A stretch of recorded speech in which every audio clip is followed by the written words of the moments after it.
네, 반갑습니다. 예, 우리 한 달 만에 또 이렇게 뵙게 돼서 정말 반갑습니다. 네, 같이 기도하실까요? 살아계시고 참되신 아버지 하나님, 은혜를 감사합니다. 오늘도 저희들 한 예배로 묶어주시고 또 하나님께 예배드리며 함께 하나님의 말씀을 나누는 은혜를 허락하여 주심 감사합니다. 전하는 자를 지켜주셔서 하나님의 말씀을 가로막는 자 되지 않게 하시고 오직 성령 하나님께서 예비하신 은혜를 하나님의 말씀을 사모하는 모든 자녀들에게 허락하여 주시옵소서. 예수님 이름으로 기도드립니다. 아멘. 네, 우리가 지난 만남에 요한복음 9장에서 태어날 때부터 맹인이었던 한 사람이 예수님의 은혜로 눈을 뜨게 되는 것을 우리가 한번 공부를 같이 해보았습니다. 태어날 때부터 맹인이었지만 예수님께서 그 사람을 주목하여 보심으로 말미암아 그는 눈을 뜨게 되었고요. 그가 스스로 원했던 것도 아니고 또 자신의 눈을 뜨고자 그의 삶을 걸고 노력한 사람도 아니었음을 우리가 잘 알고 있습니다. 그저 매일 구걸하면서 하루하루 삶을 영위해 나가는 자신의 그런 불행한 삶을 그저 살아가는 사람이었던 것을 또 우리가 기억을 하게 됩니다. 그 맹인이 눈을 뜨고 나서 바로 그는 자신을 버린 가족을 찾아가는 것이 아니었었고요. 예수님을 찾았고 예수님 앞에서 주여 제가 믿나이다라는 고백을 했던 것도 우리가 기억을 하게 됩니다. 자, 그런데 그 맹인이 눈을 뜸으로 해서 그가 눈을 뜸으로 말미암아 그의 주변의 사람들, 특히 지도자들 사이에서 분란이 일어나기 시작했습니다. 그의 부모는 혹시 닥칠지 모르는 출교의 두려움 때문에 자식에 대한 올바른 증인도 거부하고 있는 모습도 보았습니다. 자, 그런데 맹인이었던 사람은 자신이 예수님을 이제 육의 눈으로 볼 뿐만이 아니고 또 영의 눈으로 하나님의 아들이다라고 알아보는 것을 또 보았습니다. 그러나 바리새인들은 이제 영으로 보는 이 사람 옆에서 자신들이 지금 영적인 맹인이 되어버려 있음을 알아보지 못했습니다. 이제 지금 예수님 앞에는 영의 눈을 떠서 영의 세계를 보는 사람, 그리고 영의 눈을 뜨지 못하여 여전히 죄의 세상에서 영적인 맹인으로 살아가는 사람, 이렇게 두 부류가 놓여 있습니다. 누가 참으로 보는 사람인지 아닌지를 우리가 보고 이제 상황이 역전되고 있는 것을 우리가 봅니다. 이때 바리새인들이 예수님께 묻죠. 그것이 우리가 지난 한 달 전에 우리가 만났을 때 보았던 부분인데요. 9장 40절, 41절을 보시면 예수님께 이런 질문을 하죠. 우리도 맹인인가? 라는 질문을 합니다. 누가 참으로 맹인인지에 대해서 예수님께서 설명하시는 부분이 바로 오늘 우리가 볼 10장 전반부가 되겠습니다. 우리가 잘 알고 있는 선한 목자 비유이고요. 또 우리가 신앙생활을 하면서 선한 목자 비유에 대해서는 참으로 많은 설교도 들어보았고 또 공부도 했고요. 우리가 너무나 잘 알고 있는 비유이고 또 언제나 예수님을 생각할 때 선한 목자 비유는 항상 우리들에게 뭐라 그럴까요? 어떤 평안을 주고 확신도 주고 그렇죠. 또 우리 모르겠습니다. 어떤 가정에 가면 또 예수님께서 이렇게 선한 목자 모습으로 그 양을 이렇게 품에 안고 있는 그런 그림이나 사진 같은 것을 집에 이렇게 두고 계신 분들도 계실 것이고요. 오늘 제가 10장을 나누는 내용은요, 이미 많은 분들이 또 접하셨을 그런 선한 목자 비유 말고 조금은 다르게 한번 볼 수 있으면 좋겠습니다. 예, 조금은 다르게 볼 수 있으면 좋겠고요. 결론적으로 맹인이었던 사람의 사례를 통해서 우리는 예수님께서 사역을 하시면서 말씀하셨던 구원에 관한 것이 하나의 드라마처럼 한 사례로 펼쳐지는 것을 보았는데요. 이 선한 목자 비유를 통해서는 구원에 관한 좀 다소 딱딱한 그런 법률적인 그런 의미보다는요. 예수님의 설명을 통해서 양과 또 그 목자 사이의 친숙함, 또 어떤 그 절대 의존적이고 또 서로 신뢰할 수 있는 관계로서 그런 친근감 있는 구원을 한번 볼 수 있으면 좋겠습니다. 예수님은 이 양과 목자의 관계를 들어서 택함 받은 자들과 예수님과의 관계, 또 영적으로 눈이 열린 사람과 그렇지 못한 사람을 설명을 하십니다. 또한 참으로 양들을 진정으로 사랑하고 아끼는 참 목자와 거짓 목자를 비교하십니다.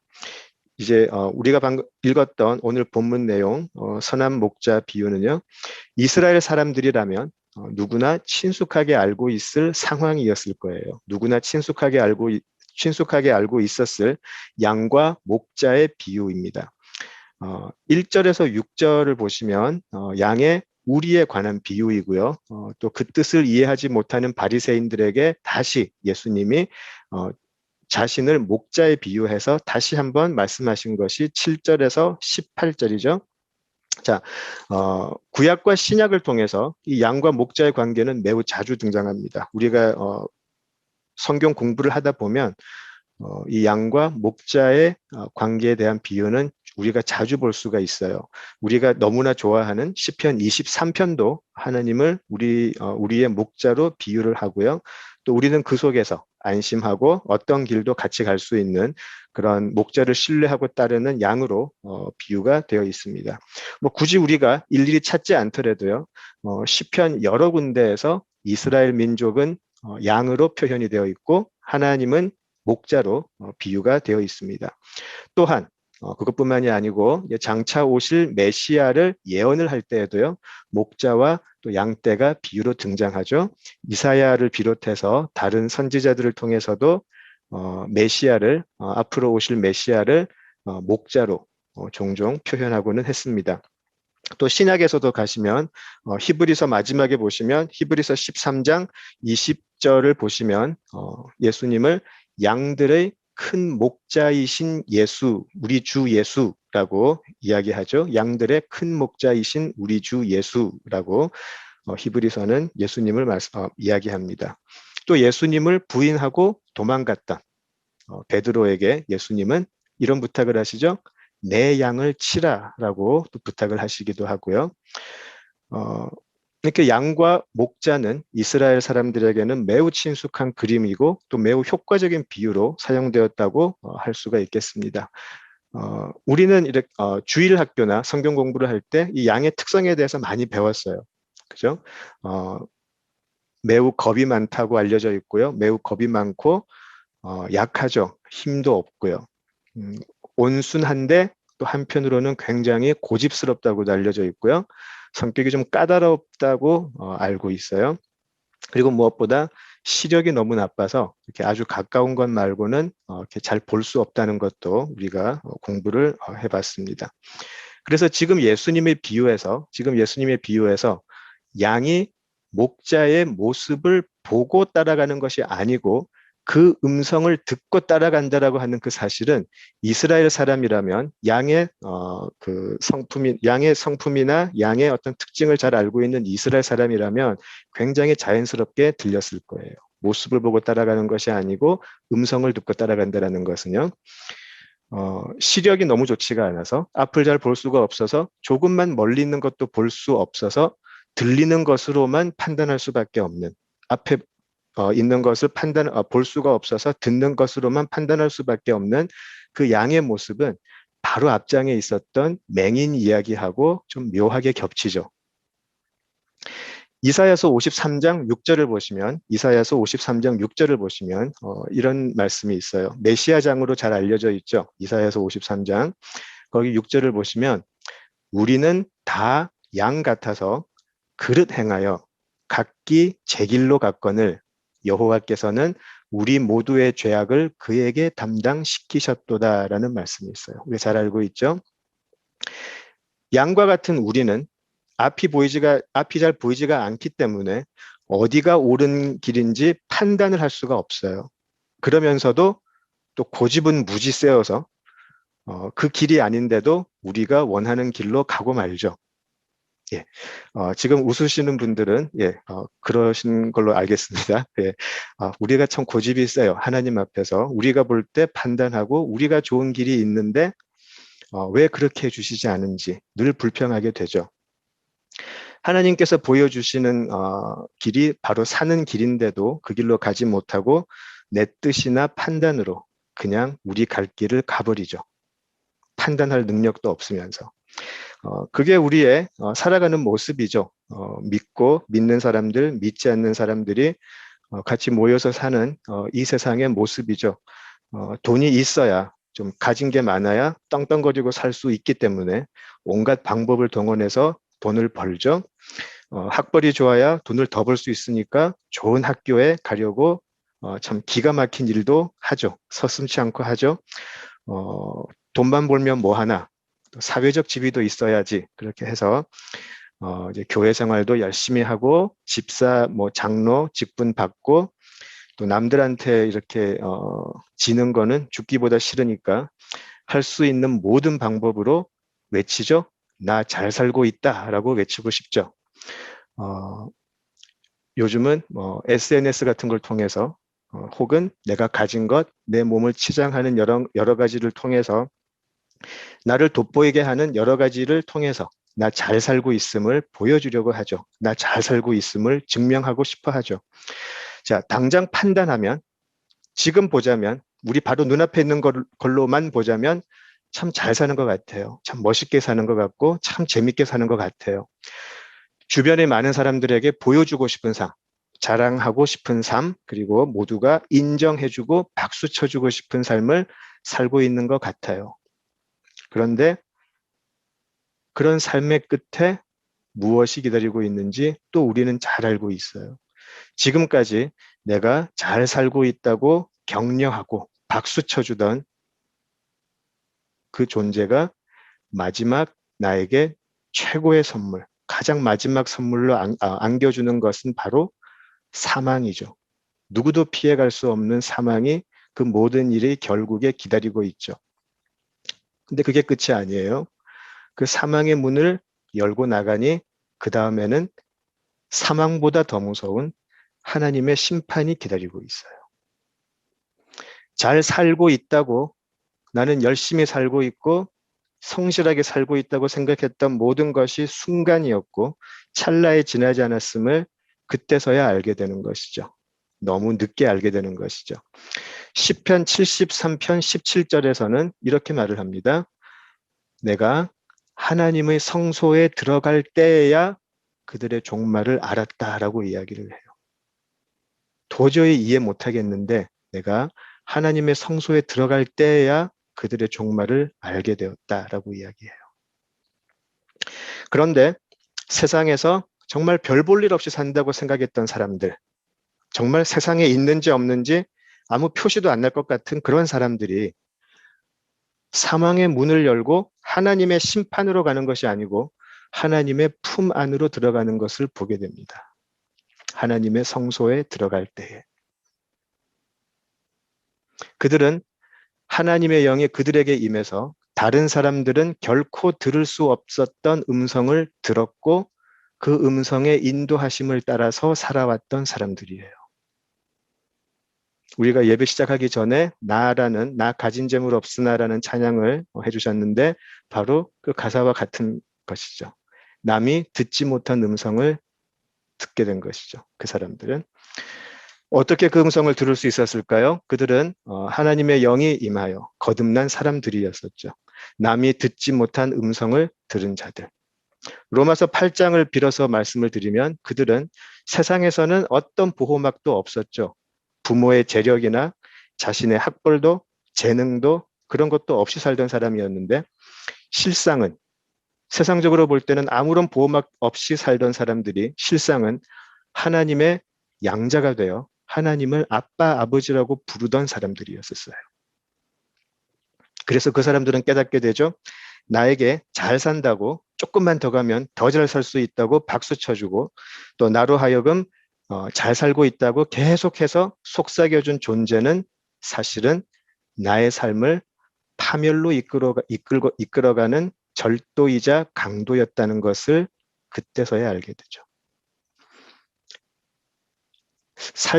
살면서 나도 한 번씩, 나도 한두 번 그런 하나님의 음성을 들은 것 같기는 한데 근데 그 음성이 세상의 박수 소리보다 크지 않더라는 거죠. 묻혀버리더라는 거죠. 실상 내가 알고 보니 내가 하나님의 성소에 들어가 이 모든 것의 결국을 알게 되니 내가 그렇게 추구하고 살아왔고 나보고 이리 와라, 이리 와라.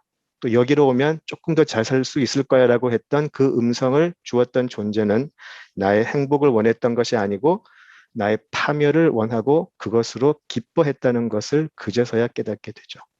그것이 예수님께서 말씀하시는 거짓 목자들인 것이죠. 그들은 우리의 파멸을 이끌고 속이고 기뻐하는 존재들이다라는 것이죠. 그러나 예수님의 부르심이 우리 각자에게 우리의 이름을 부르시면서 임하게 됩니다. 우리 각자에게 정확하게 임하죠. 요한복음 4장에서 굳이 사마리아 여인을 찾아가셔서 자신이 메시아임을 알게 될 때까지 대화하시며 그 여인으로 하여금 메시아가 오셨다라는 말을 하게 이끌어 가시는 예수님을 우리가 보았어요. 달리다 굼이라고 하시면서 죽은 소녀를 일으켜 세우시는 것을 보았어요. 이제 이 10장 뒤에 11장에서 보시겠지만 무덤 안에 있는 나사로에게 이런 부르심도 하시죠. 나사로야 나오라 라고 부르시는 음성이 있죠. 예수님께서는 우리를 계속해서 부르시고 계세요. 문제는 우리가 그 음성을 듣느냐 듣지 못하느냐인 것이죠. 요한계시록 18장을 보시면 바벨론의 멸망에 관한 기록이 나와 있는데요. 이런 말씀을 하세요. 그 바벨론에 살고 있는 하나님의 백성들에게 요한계시록 18장을 보시면 내 백성아 바벨론에서 나와 죄에 참여하지 말고 재앙을 받지 말라라고 외치면서 내 백성들아 나와라라고 얘기하시죠. 우리를 부르세요. 우리가 지금 살고 있는 세상이 바벨론이라는 것을 알지 못해요. 이 바벨론이 주는 화려함, 이 풍요함, 향락에 취해 있고요. 이곳에서 잘 사는 것이 최고인 줄 알아요. 바벨론에서 태어났으니 뭐라 그럴까요? 바벨론 대학을 나와서 바벨론 팰리스에서 살고 바벨론 기업에 가서 최고가 되는 것이 우리가 살 수 있는 최고의 삶이라고 생각을 하는데 예수님은 그 백성을 이렇게 하세요. 더 들어가라가 아니고 나와라라고 부르시는 것이죠. 그 음성을 듣기 시작하는 예수님의 양들이 여기저기 생겨날 수 있다라는 것입니다.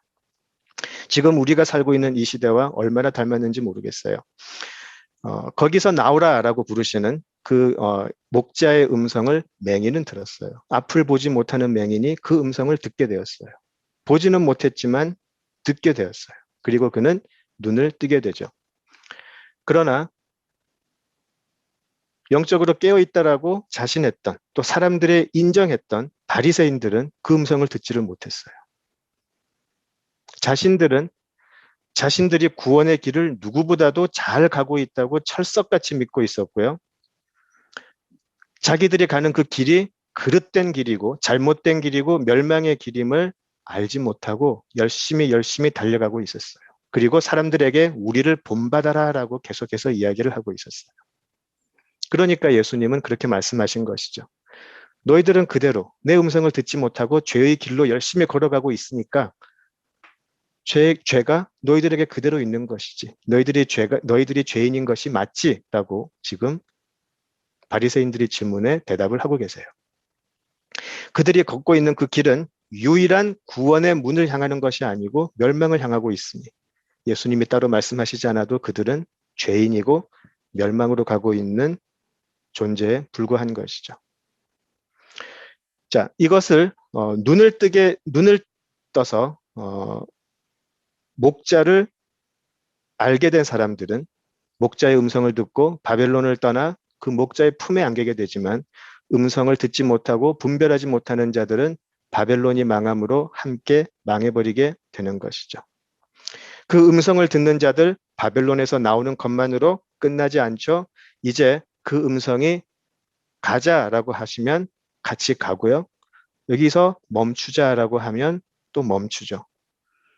때때로는 왜 지금 가라고 하시는지, 때때로는 왜 지금 자꾸 가지 말고 멈추라고 하시는지 이해는 되진 않지만 그냥 믿고 따라오라라고 하면 사망의 음침한 골짜기라도 그냥 따라가는 것이 그 양들의 모습이더라는 것이죠. 이렇게 반복되는 상황 속에서 점점 쌓여가는 것이 쌓여가는 것을 우리는 믿음이라고 하고요. 그 믿음은 점점 커져서 우리의 모습은 어느덧 예수를 닮아가게 되는 것이죠. 이제 7절에서 18절에 보이는 사꾼 목자와 선한 목자에 대해서 잠깐 살펴보면 좋겠습니다. 7절에서 18절 사이를 보시면 지금 예수님께서는 사꾼 목자와 선한 목자를 이제 비교를 하세요. 우리가 잘 알고 있는 부분인데요. 당시 목자의 삶은 굉장히 고된 직업이었다라고 알려져 있죠. 자신이 맡은 양을 위해서, 자신이 맡은 양을 잘 먹이기 위해서 먼저 가서 풀이 많은 곳도 살펴보아야 하고요. 들짐승들이 오면 양들을 지켜내기 위해서 실제로 짐승들과 싸우는 경우도 생겼고요. 늘 깨어 있어서 양들이 편하게 다니고 또 쉴 만한 곳에서 가서 쉴 수 있게 늘 지켜보아야 되죠. 그래서 목자의 모습은 늘 뭐라 그럴까요? 늘 몸에는 상처가 있고요. 몸에는 상처가 있고 옷은 늘 더러워져 있고 굉장히 피곤했을 것 같고요. 굉장히 지저분한 행색이었을 것 같아요. 우리가 이 선한 목자 비유를 가지고 그린 많은 그림은 참 예수님 아주 잘생긴 분이 이렇게 깨끗한 흰 옷을 입고 이렇게 깨끗한 양을 안고 있지만 실제 모습은 그렇지 않았다라는 거죠. 그리고 우리가 사꾼 목자라는 표현이 사실 굉장히 좋지가 않아요. 그죠? 사꾼 목자 그러면 자기 이익을 챙기면서 이렇게 좀 이렇게 마음에 들지 않는 목사님들을 공격할 때 우리가 사꾼 목자라는 표현을 자주 쓰게 되는데요. 실제 사꾼 목자들이 그렇게 나쁜 건 아니었었어요. 그 당시에 실제로 많은 사람들이 사꾼 목자에게 자신들의 양들을 맡기고 사꾼 목자라는 것이 실제로 요즘 우리가 말하는 프로들이죠. 양들을 잘 치는 프로들이었었어요.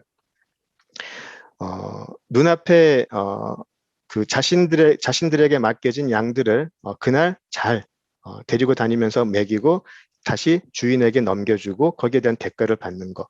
사실 그건 나쁜 거 아니에요. 그죠? 그 나쁜 건 아닌데,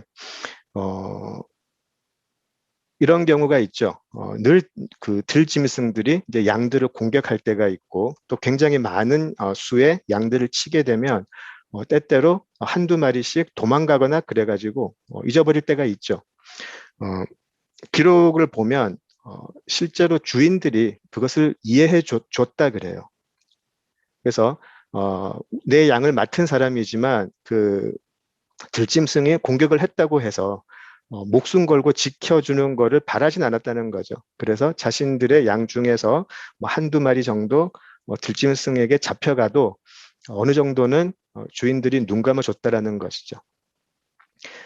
그래서 그냥 사꾼 목자라는 그 표현 자체 때문에 우리가 조금 그 말을 좀 남용하는 경우가 있는데 실제로는 그냥 프로들이었었어요. 이것이 직업인 사람들. 자, 정해진 시간에 양에게 그 풀을 먹이고 돌아와서 그날의 삭을 받는 것이 사꾼 목자의 목적이죠. 그것이 자기가 해야 할 일이고 거기에 대한 정당한 대가를 받는 것이죠. 한 가지 다른 것은 이것이죠. 굳이 한 마리가 들짐승에게 잡혀가는 것을 보면서 내 목숨까지 바칠 필요는 없다는 것이죠. 굳이 그럴 필요는 없죠. 그냥 만약에 그것 때문에 주인이 뭐라고 하면 뭐 삭세서 까면 되는 거지. 그죠? 오늘 뭐 받아야 할 삭세서 까면 되는 거지. 그거 가지고 내가 목숨까지 걸 필요는 없다는 것이죠. 지금 예수님께서 말씀하시는 것은 사꾼 목자와 선한 목자가 사꾼 목자는 틀렸고 선한 목자는 옳다. 그런 의미보다는 사꾼 목자와 선한 목자가 그 양들을 대하는 태도가 어떻게 다른지를 말씀하시는 것이죠. 가장 결정적인 순간에 선한 목자는 한 마리를 위해서 목숨을 바칠 수 있다는 것이죠.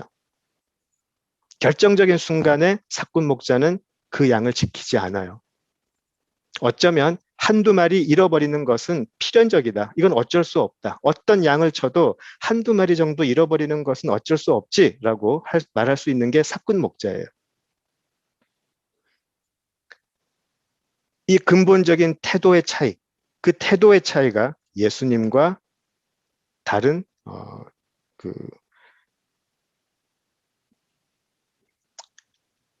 양의 목자의 모습으로 오는 많은 사람들을 비교를 하고 많은 사람들에 대해서 예수님이 어떻게 다른지를 말씀을 하시는 것이죠.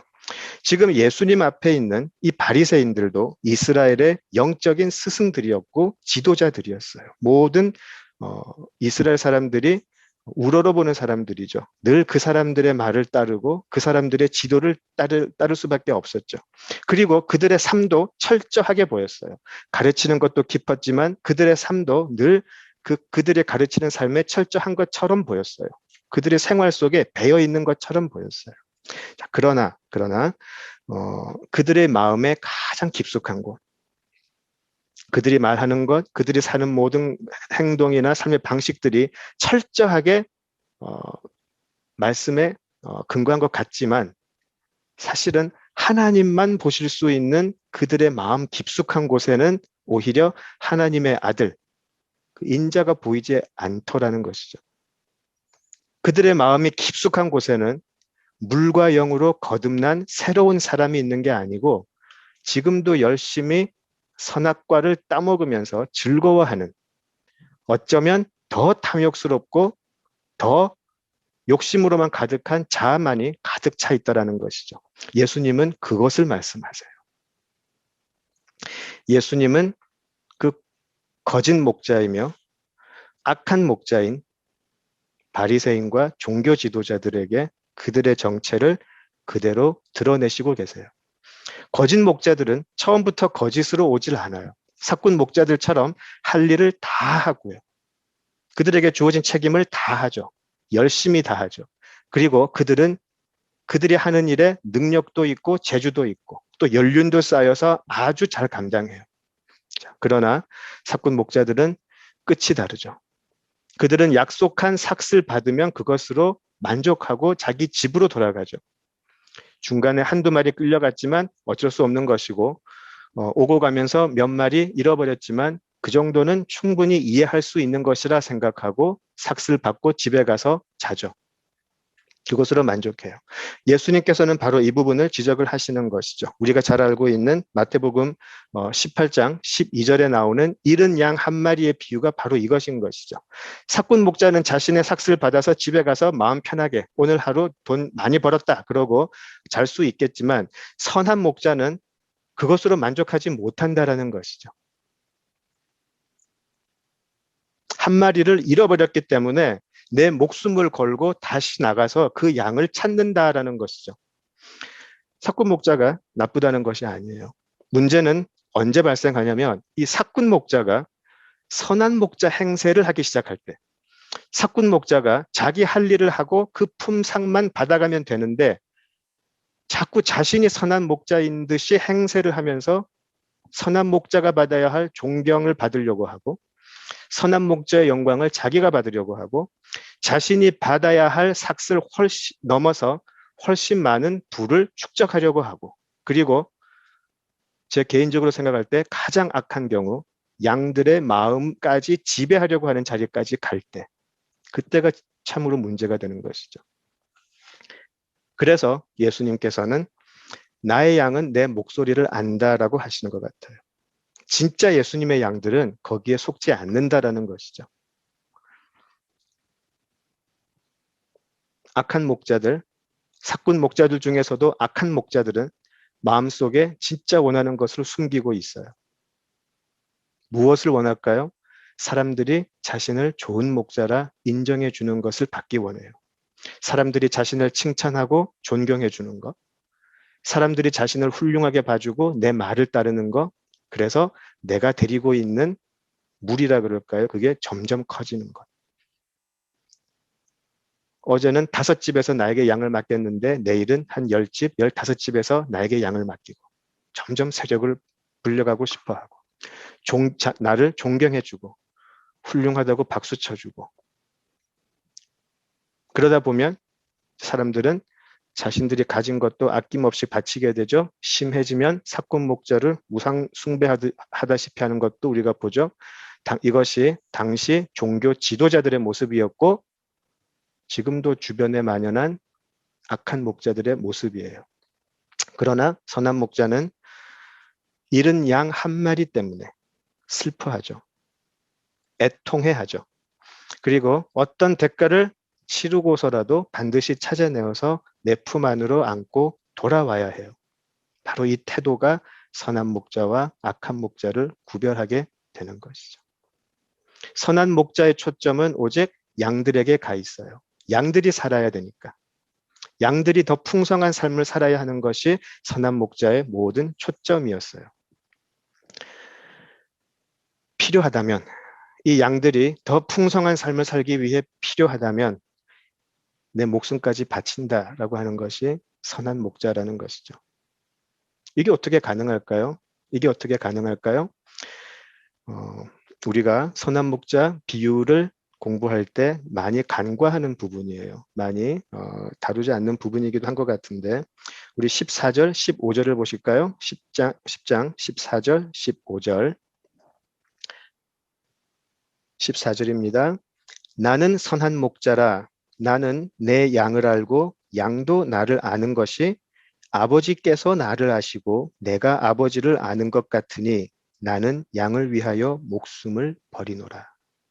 네. 선한 목자는 양을 알고 양도 그를 압니다. 근데 그 안다라는 이 관계는 양이 목자를 알고 목자가 양을 안다라는 이 안다라는 이 관계는 마치 성부가 성자를 아는 것 같이 성자가 성부를 아는 것 같이 그런 관계라는 거죠. 성부와 성부 하나님과 성자 하나님의 관계. 이 관계는 성자께서 아버지의 택하신 백성들을 위해서 목숨을 버리는 것까지 완벽한 이해와 순종이 동반되는 관계예요. 예수님께서 선한 목자가 되신다라는 것은 예수님이 그런 능력이 있다, 예수님이 이적을 행한다, 그것보다 훨씬 더 깊은 곳에서 시작이 돼요. 어디서부터 시작이 되나요? 예수님께서 아버지 하나님께서 얼마나 그 택하신 백성을 사랑하시는지를 완벽하게 알고 계신다라는 사실부터 이 선한 목자가 시작이 돼요. 예수님은 아버지 하나님께서 그 택하신 백성을 얼마만큼 사랑하시는지를 너무나 누구보다도 잘 알고 있고 그들을 구원해내시기 위한 아버지 하나님의 안타까움과 아픔을 누구보다도 완벽하게 알고 계신다라는 거죠. 그렇게 아는 것 같이 선한 목자는 양들을 알고 양들도 선한 목자를 알게 된다는 거예요. 그 택하신 백성들이라는 사람들은 사실은 조금도 아껴주고 사랑할 부분이 보이지가 않아요. 우리가 구약을 통해서 그것을 보아왔어요. 그리고 우리 자신을 볼까요? 그들을 창조한 하나님을 배신하고 각기 제 갈 길로 가버린 존재가 바로 우리들이에요.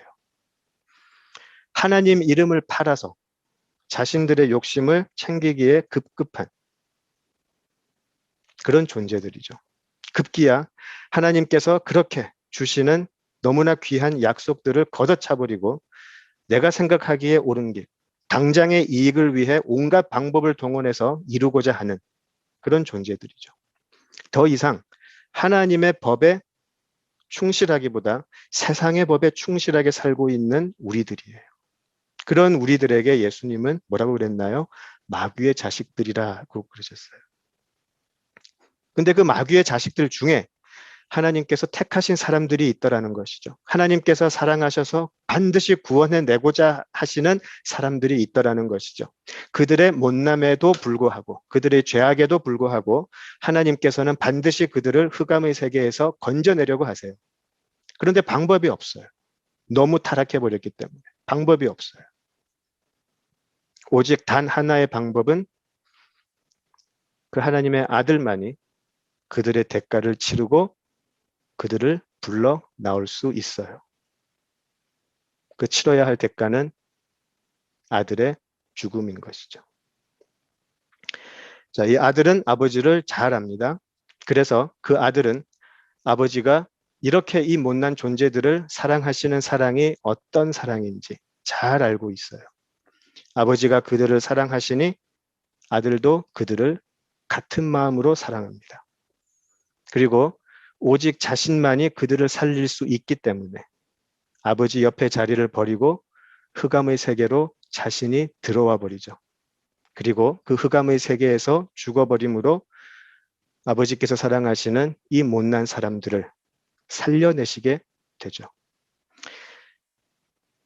우리가 잘 알고 있는 이 선한 목자 비유의 출발점이 보이시나요? 선한 목자의 비유에서 우리는 너무 푸른 초장에 우리를 누이시고 안아주시고 그런 편안한 모습만 생각을 해요.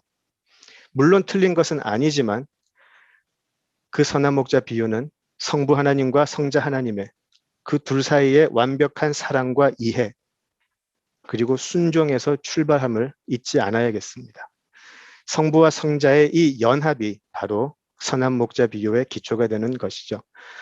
아버지의 아픔이 아들의 아픔이었고 아버지의 구원을 향한 의지가 아들의 완벽한 이루심으로 실체가 되는 것이죠. 아버지가 택하신 자들을 하나도 빠지지 않고 살려내는 것이 아들이 아버지를 사랑하는 방식이었어요.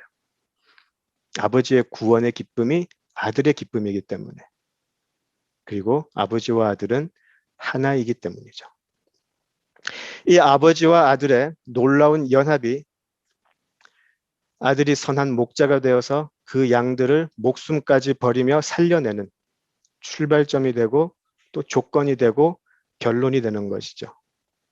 이 선한 목자의 비유에서 놀라운 십자가의 감격을 찾아내실 수 있으면 좋겠습니다.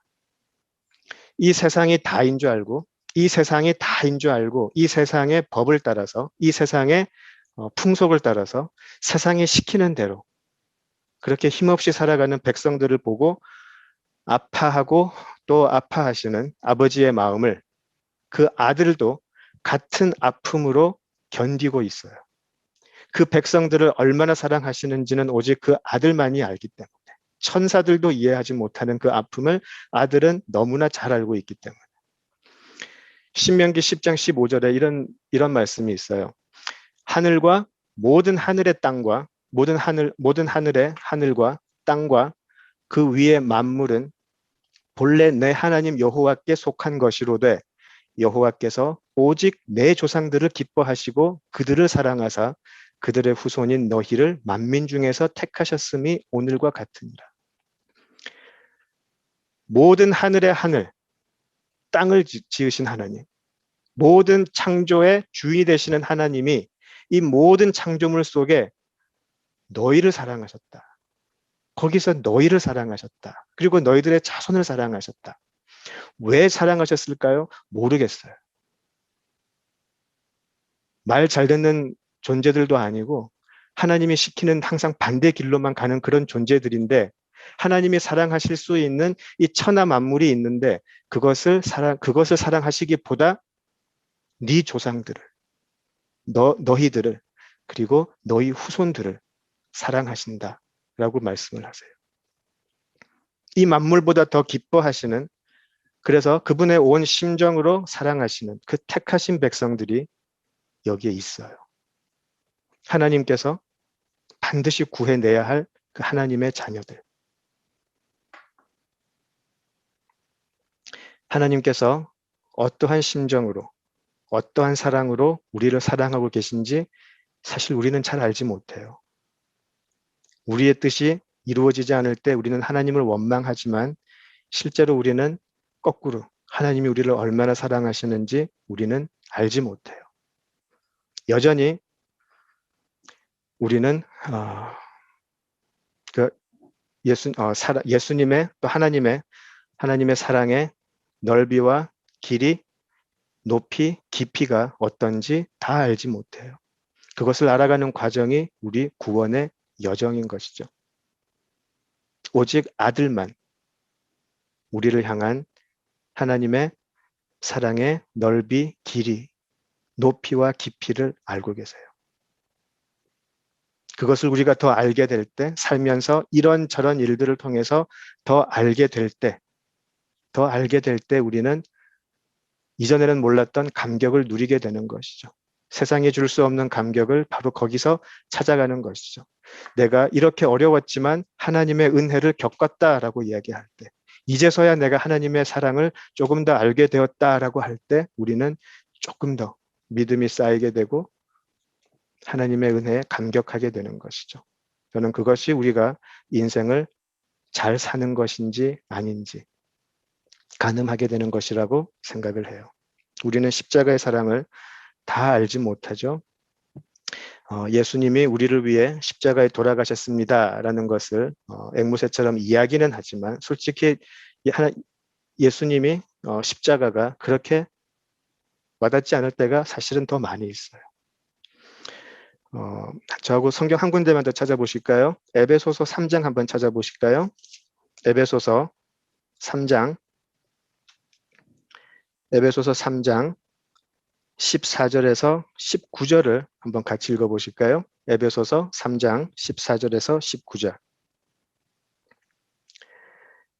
이러므로 내가 하늘과 땅에 있는 각 족속에게 이름을 주신 아버지 앞에 무릎을 꿇고 비노니 그의 영광의 풍성함을 따라 그의 성령으로 말미암아 너희 속사람을 능력으로 강건하게 하시오며 믿음으로 말미암아 그리스도께서 너희 마음에 계시게 하시옵고 너희가 사랑 가운데서 뿌리가 박히고 터가 굳어져서 능히 모든 성도와 함께 지식에 넘치는 그리스도의 사랑을 알고 그 너비와 길이와 높이와 깊이가 어떠함을 깨달아 하나님의 모든 충만하신 것으로 너희에게 충만하게 하시기를 구하노라.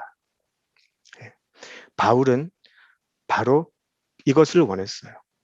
내가 너희를 위해서 기도하는 것, 내가 너희를 위해서 하나님 앞에 간구하는 것, 너희가 이 하나님의 놀라운 사랑의 넓이를, 깊이를, 높이를, 길이를 조금 더 알아갔으면 좋겠다. 사도 바울은 그것을 위해서 자신의 삶을 바쳐서 사역을 하였고요. 사도가 되어 사역을 하였고 그가 에베소 교인들을 위해서 했던 그 간절한 기도가 바로 이것이었어요. 너희를 향한 하나님의 사랑이 어떤 것인지 너희들이 알았으면 좋겠다. 성자 하나님은 그것을 너무나 잘 알고 계셔서 우리를 구원하시기 위해서 흑암의 세계로 오셔서 십자가에 달려 돌아가셨다. 성자 하나님은 너무나 그것을 잘 알고 계셨고 그것을 위해 하늘의 보좌를 버리고 이 땅에 오셨다. 나는 너희들도 그 하나님의 사랑의 깊이를, 넓이를 점점 더 알아갔으면 좋겠다. 이것이 사도 바울의 간구였었어요.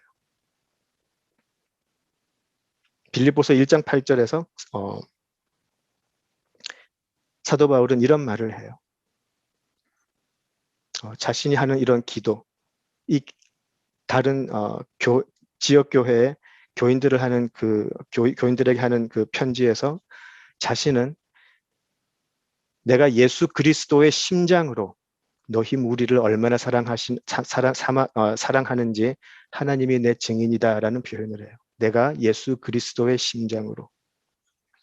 바울도 예수님 같은 그런 선한 목자가 되기를 원했던 것 같아요. 성자 하나님이 성부 하나님을 알았던 것처럼 나도 예수의 심장으로, 나도 그 성자 하나님의 그 사랑을 나도 알아. 나도 그 심장으로 너희를 사랑한다 라고 했던 것 같아요. 어떤 누가 이 예수의 심장을 가지고 내가 사역을 한다 라고 말을 할 수 있을까요? 어쩌면 사도 바울은 우리 사람들 속에서 그래도 부르심을 받은 사도로서 그 성자가 성부를 아는 것처럼 그 성자 하나님의 또 마음을 가장 알려고 했던 그런 사람이 아니었을까 싶어요. 우리 빌립보서 한번 볼까요? 제가 빌립보서 1장을 잠깐 말씀드렸는데 빌립보서 2장을 한번 가보실까요? 빌립보서 2장 5절에서 11절을 한번 보시죠. 빌립보서 2장 5절에서 11절을 보시죠. 빌립보서 2장 5절에서 11절은 우리가 그리스도 찬가라고 잘 알고 있어요. 그리스도 찬가라고 알고 있는데요. 제가 읽겠습니다. 빌립보서 2장 5절에서 11절입니다. 너희 안에 이 마음을 품으라. 곧 그리스도 예수의 마음이니 그는 근본 하나님의 본체시나 하나님과 동등됨을 취할 것으로 여기지 아니하시고 오히려 자기를 비워 종의 형체를 가지사 사람들과 같이 되셨고 사람의 모양으로 나타나사 자기를 낮추시고 죽기까지 복종하셨으니 곧 십자가에 죽으심이라. 이러므로 하나님이 그를 지극히 높여 모든 이름 위에 뛰어난 이름을 주사 하늘에 있는 자들과 땅에 있는 자들과 땅 아래에 있는 자들로 모든 무릎을 예수의 이름에 꿇게 하시고 모든 입으로 예수 그리스도를 주라 시인하여 하나님 아버지께 영광을 돌리게 하였느니라. 바울이 우리에게 품으라고 하는 마음이 어떤 마음일까요? 바로 방금 읽었던 이 마음이죠. 너희 안에 이 마음을 품으라. 그리스도 예수의 마음이니 어떤 마음인가요? 자기가 받을 영광을 취할 것을 마땅히 여기지 않고 그 자리를 비워 종의 형체를 가져서 사람들이 되어 십자가의 죽으심. 바로 우리가 요한복음 10장 오늘 본문에서 읽었던 선한 목자의 모습이에요. 자신이 마땅히 받아야 할 모든 존귀와 모든 영광을 버리고 오직 아버지의 마음을 위해, 오직 아버지를 위해 이 땅에 와서 십자가에 죽은 그 그리스도의 마음, 그 그리스도의 마음을 바울은 우리에게 닮으라라고 하는 것이죠. 그리고 이것이 바로 선한 목자의 비유인 것이죠. 이 선한 목자의 비유의 결론은 무엇일까요? 지금 방금 읽었던 빌립보서 2장의 말씀을 빌면 선한 목자의 비유의 결론은 십자가가 아니었었어요. 그죠? 선한 목자의 비유는 목숨을 버리노라라고 우리가 알고 있고 선한 목자는 목숨을 버리는 것으로 끝이 나는 것 같지만 선한 목자 비유의 결론은 거기서 끝나지 않아요. 아버지 하나님께서는 그 완벽한 순종을, 아들의 완벽한 순종을 십자가의 죽음으로 이룬 그 아들을 이제 지극히 높여 모든 이름 위에 뛰어나게 하시는 아버지의 사랑이 선한 목자의 결론이죠. 자신의 마음을 너무나 잘 알아 죽기까지 복종한 아들을 이제 하늘에 있는 자들, 땅에 있는 자들, 땅 아래에 있는 자들 위에 두셔서 모두 그 앞에 무릎을 꿇게 하십니다. 그 아들을 주라 시인하고 찬양하게 하시는 것이죠. 이 모든 것은 그 아들의 순종을 통해 그 택하신 백성을 구원해내시는 아버지께 영광이 돌려지는 것으로 결론되어질 거예요. 선한 목자를 비유를 생각하면서 우리가 반드시 짚고 넘어가야 될 부분이 바로 이것이라고 생각을 합니다. 우리는 선한 목자 비유에 관해서 많은 설교를 들어왔어요.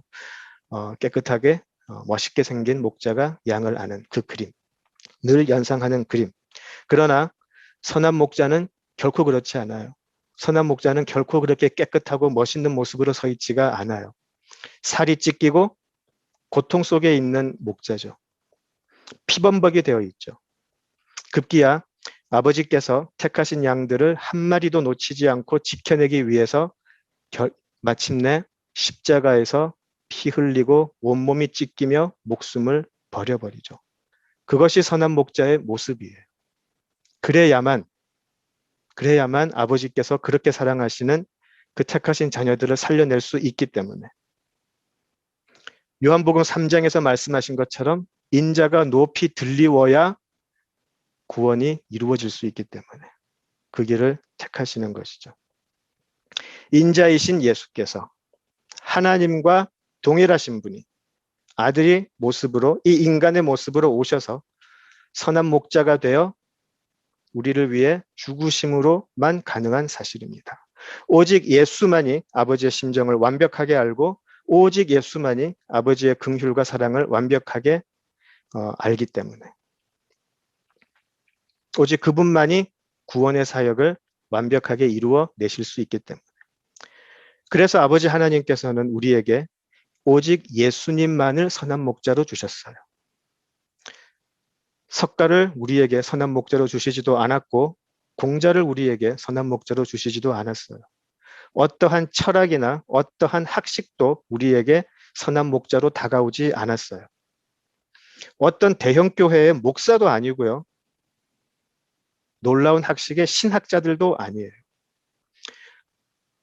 우리에게 이 세상을 편하게 살게 해주겠다라고 하는 돈도 구원의 수단으로 우리에게 주신 적이 없어요. 사람들에게 높임과 인정을 받는 것을 구원이라 하지 않아요. 아무리 그들이 예수님과 같은 목자라, 선한 목자라는 흉내를 내고 이 세상에 와서 그 영광을 나누어 받으려고 해도 그들은 하나님과 완벽한 자리에 있지가 않아요. 출발점이 달라요. 오직 예수님만이 하나님의 택하신 백성을 향한 사랑을 알고 있지, 그 누구도 하나님과 완벽한 연합의 자리에 있지 않기 때문에 그들은 우리에게 구주로 올 수가 없어요. 참으로 놀라운 철학이나 참으로 놀라운 신비한 이적이나 참으로 놀라운 능력으로 우리에게 다가와도 그들이 들짐승으로 변하는 것, 사탄의 도구로 바뀌는 것은 순간이죠. 그 누구도 아버지를 완벽하게 알 수 없기 때문에, 그 누구도 아버지의 사역을 이루어낼 자격이 없기 때문에 언젠가 그들은 사탄의 도구로 바뀔 수 있는 존재들이에요. 그런 아들을, 오직 자신을 가장 잘 알고 있고 오직 자신이 원하는 것을 이룰 수 있는 유일한 그 아들, 그 아들을 선한 목자로 내어주신 아버지께 감사하고 감격할 수 있기를 바랍니다.